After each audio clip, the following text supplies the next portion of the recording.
Good evening and welcome to a very special edition of previously unseen clips from this series of Would I Lie to You? Joining Lee Mack tonight, Alex Jones, Jim Carter, Bob Mortimer, Miranda Hart, Alexander Armstrong, Kate Humble, Miles Jupp, Diane Parrish, Dr. Christian Jessen, Armando Iannucci and Claire Balding. And joining David Mitchell tonight, Jack Whitehall, Richard Madeley, Gabby Logan, Greg Davis, Richard Osman, Mel Gedroych, Andy Hamilton, Chris Tarrant, Richard Bacon and Dale Winton. And so we begin with round one. It's Home Truths, where our panellists each read out a statement from the card in front of them. To make things harder, they've never seen the card before, so they've got no idea what they'll be faced with. It's up to the opposing team to sort the fact from the fiction. And, Richard, you are first up. My family don't have a swear jar. We have a bore jar. Whenever a Madeley says something dull, they have to stick a quid in it. Blimey, have you got a change machine at home?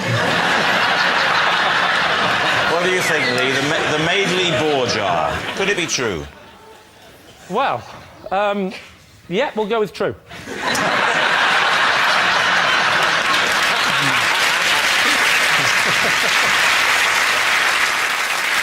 OK, are all the family members included in this? It's a compulsory family scheme, yeah. OK, and who would you say... We know the answer, but we'll ask it anyway. who would you say has given the most to the jar? Well, me, obviously. You've given the most. Yeah. And what do you do with the money? Well, I keep it. You keep it? Yes, but it's my system and it's my jar. And it's your money. It's mostly my money, so I tend to keep it. So basically, it's a jar full of money that you've put in, that you take all the money out and keep. That is so boring. Get a quid in it. Is it only family member? If I came to your house and was just my usual self, would I have to start overloading it? Well, I mean, for example, if you came in and started talking about not going out, obviously you'd have to put a quid in. Ooh. Trust me, if I was in your house, I wouldn't be talking about not going out. Do you remember the last time you put up... not poor Jack or Chloe or long-suffering Judy. The last time that you put £1 in that jar, what was it for? I was reading something about fiscal policy out of the Financial Times, and Judy said after about 3 seconds, jar. Maybe she was agreeing with you in German.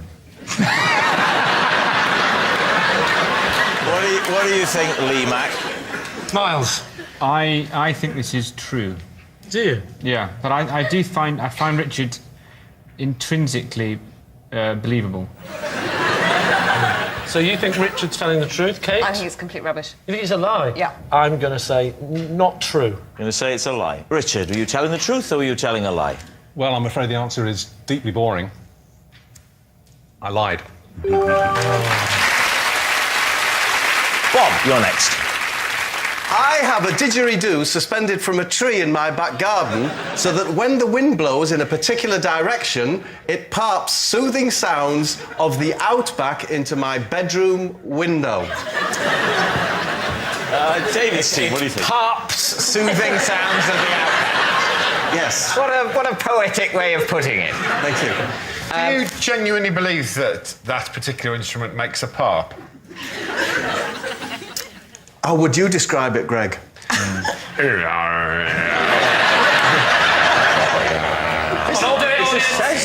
how soothed do you feel? Right, everyone stop harping. I get this every night in my house, please. Where is it, Bob? It's in a tree. Yeah. And you've made a conscious decision to put it in the tree? Yeah. I thought you said it was hanging from a tree. What it is it's trapped in a V. Is there a name for that area of a tree? Is it called the Clooney or something? It's called... Clooney? What's the not to believe George Clooney's holding a didgeridoo at Madrid in his garden? Why don't you believe this? This part of your finger there is called the Clooney. Is So it? I'm assuming... I never knew That's that. why I said Clooney. I know Right. it's Clooney. Where it... And it's wedged there. It's wedged in the tree's V. Yes, it's wedged horizontally in the tree's V, facing southeast, which is the prevailing wind where I live. Where do you live? Not Britain. Britain. No, the prevailing wind in Britain is southwesterly. It doesn't happen every night. So tell us what this sound does for you, then. You're lying in bed at night and you had a lovely day, you're just settling down, and you hear... And then what happens to you? I'm soothed. And the mind is soothed. Do you know you get things that will do the same thing to, say, your throat? Yes. It does it to the mind. What if your brain's fine? You don't want to hear that every time it's windy. You're always soothing your brain. That's what sleep is. Hence the success of the pillow. Yeah. Can I just say, though, Bob, I've been led to believe by out-of-work hippies over the years that the didgeridoo is an incredibly difficult instrument to play, and yet it would appear that all one has to do is to pass air through it. No, well, you have to position it correctly, just as you would have to over your mouth. I've done that by utilising the Clooney of the tree. You're But, using the but for Clooney of a example- tree as human lips. You can get any kind of noise out of a didgeridoo. The Clooney, which it doesn't exist, on Bob's tree, would have to be flesh-like, because an Aboriginal never doesn't said- just go through it, because it's not just wind, they use their lips. Very good point. Very good point. Just coming up this time of year, I admit it's a lot better. In fact, I have a wisteria that grows through the didgeridoo. Of course. Is it And one of when the those... wisteria comes into leaf, not only does it pipe the wind towards the didgeridoo, but it acts as the lips. It's long been said that if the wind blows in the right direction through wisteria, it can play any instrument in the world. It's time to decide, David. OK, we need to make a guess. What are you going to say? I think it's a lie. Of course it's a lie. We think it's a I lie. think it's a lie. Well, Bob, were you telling the truth or were you telling a lie? I was lying.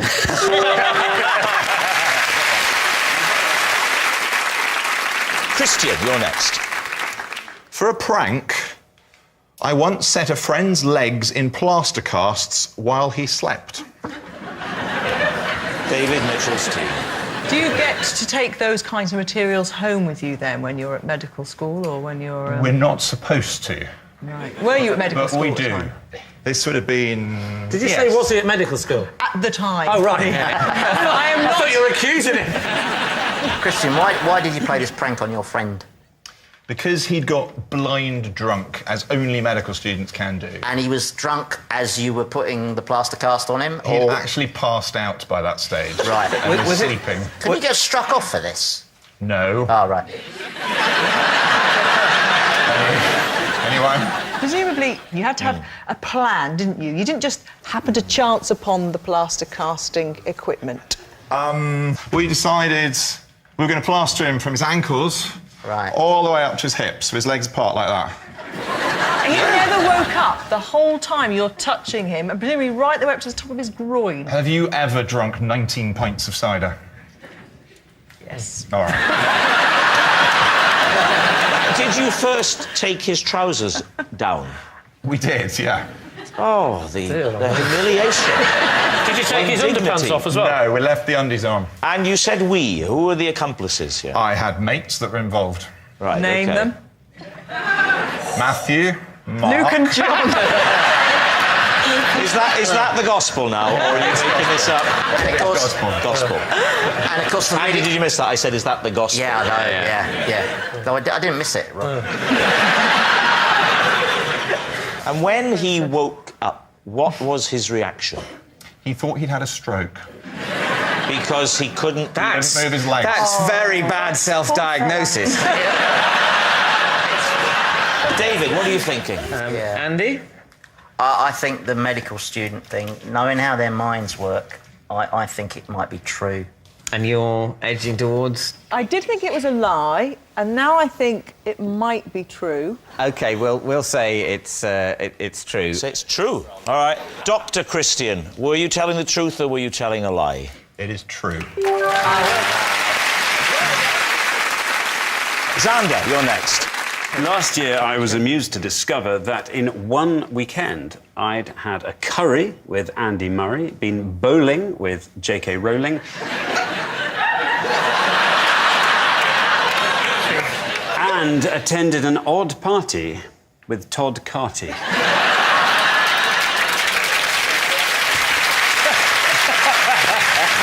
So, David, what do you think? Oh, what a weekend that was. What was odd about the party? Where do I begin? The first indication that it was an odd party, there were chicken wings that were brought around, for example, that everybody dived on. And it was only when we'd eaten most of the plate when someone went, and then, this is still quite red. And we all noticed that actually that nothing had really been cooked at all. So we were all dicing with salmonella. There was a husband and wife there who had the most enormous row. It was a very odd. So a row and disappointing food. Yes, disappointing. This is a normal party. I'm fascinated with the bowling with rolling. Was it the sort of bowling which ladies of a certain age in white do in parks? No. Or was it 10 pin, 3 fingers in the old... 10 pin, 3 fingers, yes. 10 pin and 3 fingers. Did you have to change from your normal shoes You bet. into the red, white and blue sort of comedy bowling shoes? No, we had purple shoes. This was the livery of this rather chic It was posh. It was bowling posh. place. It was a posh. Where was the purple chic shoes. bowling place? The Yeah, chic bowling yeah. place is in London's Bayswater. Oh, I've been there. Yeah. Are the shoes purple? That's where J.K. Rowling goes. The rolling alley. As What's they... What? Let's cut back Yeah. to Murray and Curry. We were in this rather large curry house in Milton Keynes. Milton? Why were you in Milton Keynes in a Yes. large curry house Exactly. With Andy Murray. Yeah. Exactly. It was a charity event. After which we repaired to a sort of mini Taj Mahal building in Milton Keynes. At another table, though, 3 people who'd been sitting there for quite a long time we hadn't noticed. Eventually we spotted were Andy Murray, Mrs. Murray, and someone who I can only imagine was his agent. And Right. we, after a little while, obviously felt we'd better go and tell him he was Andy Murray. So you went and talked to him? Well, only to tell him he was Andy Murray. So what are you going to say, David? Is this true? Stuck, you see. What do you think, Chris? Well, he's just got a little shifty little face, hasn't he? So you think basically it's a lie? I think basically it's a lie. You know, Xander's a man about town. He's quite hello. You know, I can imagine him in the I can imagine him in the purple bowling shoes and the Andy Murray. I can imagine that. At a party with uncooked chicken wings and Todd Carty, I don't know. I think it's probably a lie. You're saying it's a lie. Xander, were you telling the truth or were you telling a lie? Well, it is, in fact, a lie. It's David. Once a week, I love to eat a full English breakfast, but can only do so if I'm entirely stripped to the waist. Lee's team, what do you think? Once a week, you say? Yeah. Any particular day of the week? At the weekend, usually a Saturday or a Sunday. Do you know what the weekend is, David? Do you cook it, Nate? Do you cook it in that state of undress, or do you get undressed once it's cooked? I get undressed once it's cooked. But, there's a limit to the amount of undressing required. I mean, I take my top off. Boxers or... No, it's... I think it's waist up, I think you said. That's the... Yes. Waist up, It would be odd if he had a breakfast from the waist down he's stripped naked. That would be odd if you went round to his house and said, thank you, David, for the sausage and beans. We're not done yet. Yeah. No, that's... Get them off! And none of you are going to ask why? I am about to ask. Oh, good. What on God's earth function does taking your top off play in this breakfast? In many ways, I've lost a lot of self-respect. You have. And sometimes I like to wallow in that. In that case, we think it's true. I do find there's a certain amount of splatter involved in the eating of a full Is this getting English. sexual? Not from my point of view. Is this on your own, or would someone join you? More usually on my own, but I wouldn't... Would you like someone to join you? I don't think so, really. I'm not offering. Can I ask you a question? Gabby, do you like a fried breakfast? David, is this... Sorry. Is this for practical reasons? Is it, as you say, just to stop the splashing, or is it a lovely sense of liberation? I think it's partly practical, partly, yes, of course, you feel closer to nature. So what are you thinking, Lee? What are you going to say? Is he telling the truth here? Christian, what do you think? Do you eat with your clothes on? I do. You don't strip off for any reason to do with eating? No, not really. Do you think he does? Having got to know David during the course of this evening, I rather suspect he does. Diane, do you... No, I do not. No. No, I was going to sorry. say, do you believe... I was going to say, do you believe it? I wasn't taking the opportunity to go, do you have fries? Do you want to come round my house? Will you take the top off? I wasn't going to say that. No, I was thinking it. I was absolutely thinking it. But I've never said it out loud. But now you've brought it up. Do you want to come round on Sunday? I've got burnt-out potato waffles. Do you think David is telling the truth, or do you... I think he's telling the truth. I think David's a well brought up, educated chap. Yes, He'd never no, do he would anything never. quite so stupid. But So it's the not bow true. tie. It's not true. I'm on lie now. Yeah. OK, we have to go with lie, then. You're going to say lie. David, truth or lie? Please don't be true. It is a lie. Thank God. Next, it's Jim. After being knocked unconscious by a frisbee, for 3 days I could only speak in a thick Scottish accent. David's team. Bit harsh, that. Just because you're Scottish doesn't mean you're thick, does it? So what was the occasion of being hit by the frisbee? Yeah, I was playing with my daughter and her friends and sort of playing frisbee, with a bunch of people, and this young lad just let it go, and it just caught me right on the side of the head. Did he pass out first? Well, I don't know really. I went sort of strange and I had to sit down, but I don't think I physically... So you sat down, feeling a bit dizzy, you sat down, and at some point someone asked how you're feeling, and you found yourself answering... I think I said, I'll tack the high road and you tack the low road, and that was... Was it just the voice, or for the next 3 days did you not eat lettuce and loathe the English as well? No. Some of us do eat lettuce. Yeah. No,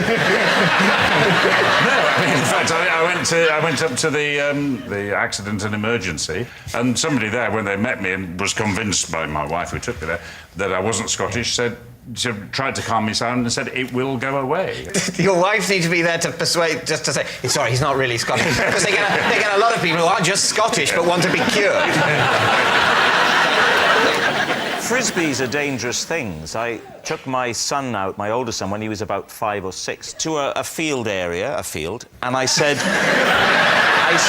stand there, we are going to enjoy the frisbee. So he stood over there. I wish you were my dad. And what I hadn't told him was that he was meant to catch the frisbee. So he stood there full of the trust of a trusting son like that, and I did a great throw.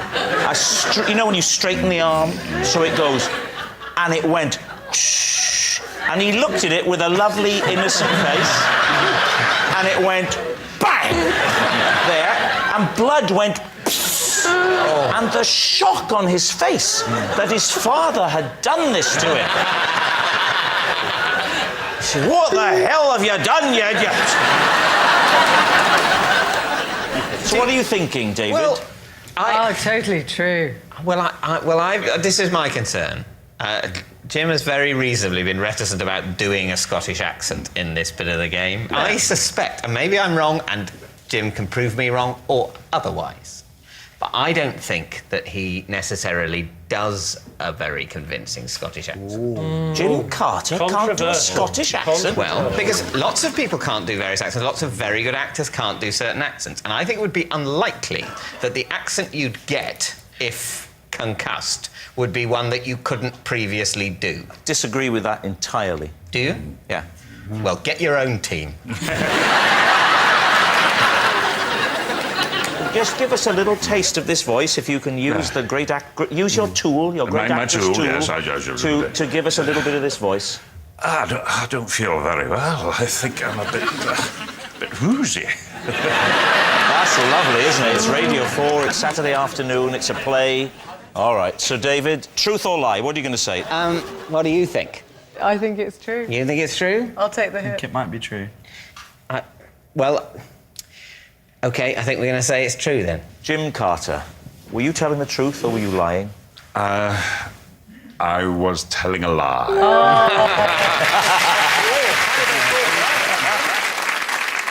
Next. It's Lee. I got stuck for half an hour in a men's toilet because I couldn't find the door. So where was this men's toilet? Next to the ladies. Were you on your own? Yes. And where was Apart from somebody singing some Wham song, I don't know who he was. And where was this ladies' toilet that it was next to? It was in the place I worked at, which was Bingo Hall. And so presumably you managed to find the door on the way in? No. Without being facetious. Right, oh, I didn't do that. You found the door. I stood up. You found the door on the way in. I did find the door on the way in. You took a number 1, number 2. No, I walked. I didn't get a bus.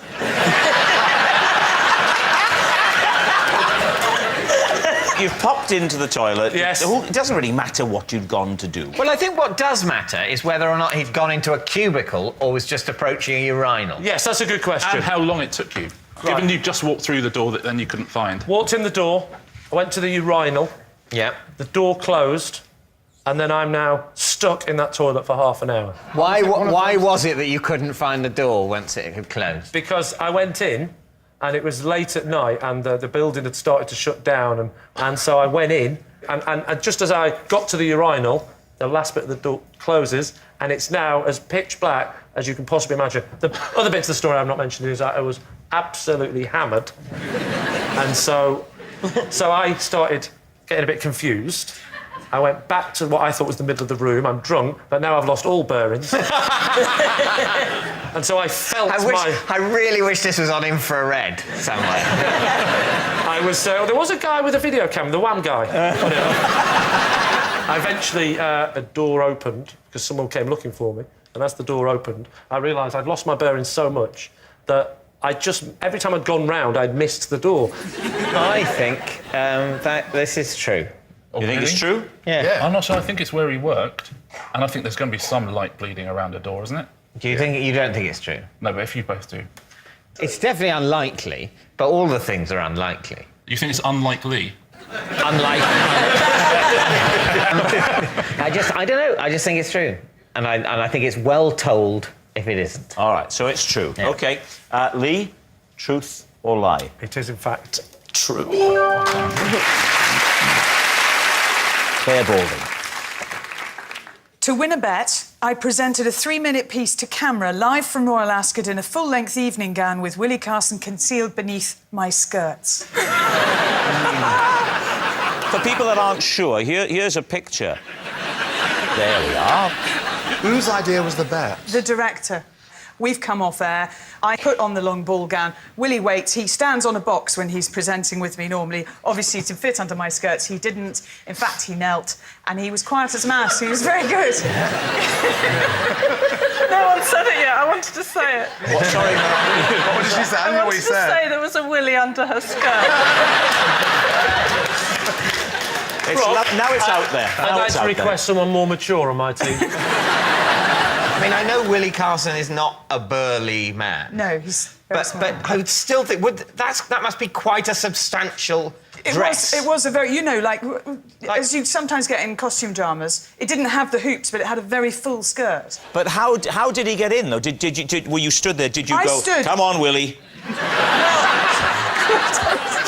crawled along on the ground and then knelt under there. And it's a 3-minute piece, so the first 2 minutes was absolutely fine, and on I went and rattled on about normal racing stuff. And then he started to giggle, and that's what gave it away. But because we got 2 of the 3 minutes, the bet was won. Recreate the piece to camera. OK, so I stand there and I say hello and welcome to Royal Ascot. We've had a stunning first day here with a win for Frankie Dettori. We saw his flying dismount, and then there's first squeak then from Willie. He goes, because he's got a very high laugh, and I smacked him, and so just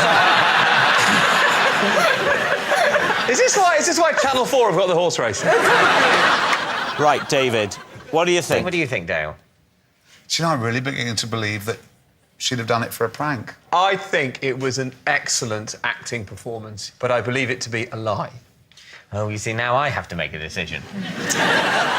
But I think it's a lie. You think it's a lie? That's that's OK. fine, yeah. Claire, were you telling the truth or were you telling a lie? I was telling it was a lie. It's me. I recently had to be rescued by supermarket staff after I fell into the chest freezer trying to reach the last packet of Yorkshire puddings. So you've fallen in. Yes. Talk us through the next bit. Look, imagine, right? Imagine that this is the freezer, OK? Right. So I am here, and I'm looking around. There's nobody, so I just. Yes. OK. I'm going like that, and I'm going like that, and I'm going, and I'm going, and I'm in, and I'm like that, and I've hit my hand on the kind of sharp inner edge. Right. And I went, and first of all I went, and people. So kind you of, just stay lying down? Well, I was shocked, Lee. And as I looked, my little head peeped up over the top, and some Welsh people, because it was Cardiff, came over and said, "Are you all right?" So, and they kind of, I could have got out, but they sort of helped me up, and I think they were worried I was going to make a claim. Were you tempted to stay in there until someone came to get something? So you go, So what do you think? The bit of the story I don't think is true is the bit when he started talking. Up until the point when he just stopped talking then. It's the fact that he sort of went, "Ooh, look at my hand, I can't get up, I'm upright." Well, that's not strictly what I said. I said I looked at my hand with shock, and then somebody ran over straight away. Yeah. I don't think it would take that long for attention to be... There would have been a sort of kind of noise, and people would have looked around and noticed that the small man who'd previously been there had somehow disappeared. They'd naturally have wondered where he may have gone to.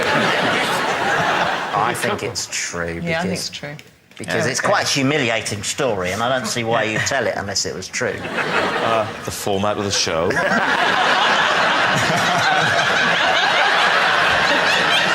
I don't see why you'd tell it if it wasn't true. Andy, I really think you've been missing something this evening. So, David, what are you saying, given what Poirot has said? Yeah. I think we think it's true. You think it's true? Yeah. You think it's a lie? Well, I can tell you it is a lie. Well, that's all we got time for on this special edition of Would I Lie to You. Thank you for watching. Good night.